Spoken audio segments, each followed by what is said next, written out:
Considérons une vérité qui gouverne en relation avec la finalité divine. Dieu choisit des vases individuels et collectifs ou corporatifs et les amène d'une manière étrange et souveraine en relation avec sa pleine finalité, pour faire alors en eux quelque chose qui signifie bien plus et qui va bien au-delà de ce qu'ils sont en eux-mêmes. Il choisit souverainement des vases individuels ou corporatifs. La Bible est pleine de cela.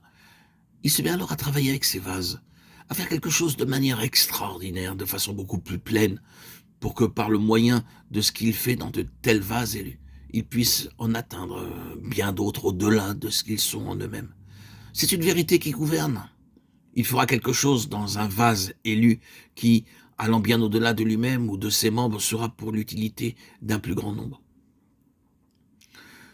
Considérons cela un moment, car notre manière de penser a toujours besoin d'être éclairée. Il se pourrait très bien que beaucoup parmi nous, en écoutant ces propos, disent « Oh, je ne vois pas que je sois un vase élu de manière particulière. » Vous pensez à ces hommes auxquels nous avons fait allusion et ceux qui sont des pionniers de cette voie céleste. Abraham, Moïse, et ainsi de suite. Et vous dites « Oh, je ne suis pas un Moïse ou un Abraham. Je ne vois pas comment je peux faire partie de cette catégorie de personnes. » Ah, bien, il peut se faire qu'il y ait parmi vous des individus qui soient choisis par Dieu pour quelque chose de cette nature, au-delà du rang ordinaire, comme nous disons. Oui, cela peut être vrai.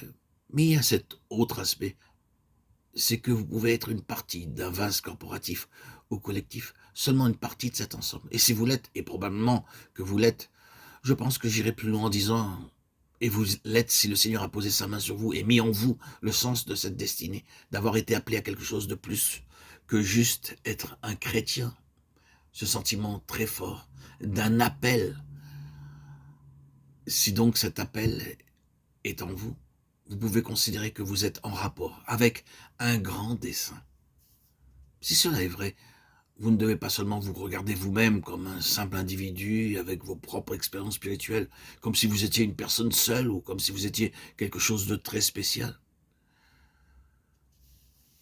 Permettez-moi d'aborder l'autre aspect. Vous pouvez être impliqué dans ce que Dieu fait avec un vase collectif, sans pour autant, concernant votre propre vie, en saisir la signification et dire « Pourquoi est-ce que je passe par cela ?» La réponse, c'est que vous êtes une partie d'un plus grand ensemble. Fréquemment, nous constatons que de grandes pressions s'exercent sur nous individuellement.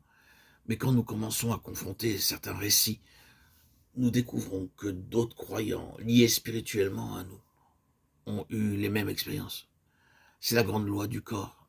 Et si un membre souffre, tous les membres souffrent avec lui. 1 Corinthiens 12, 26.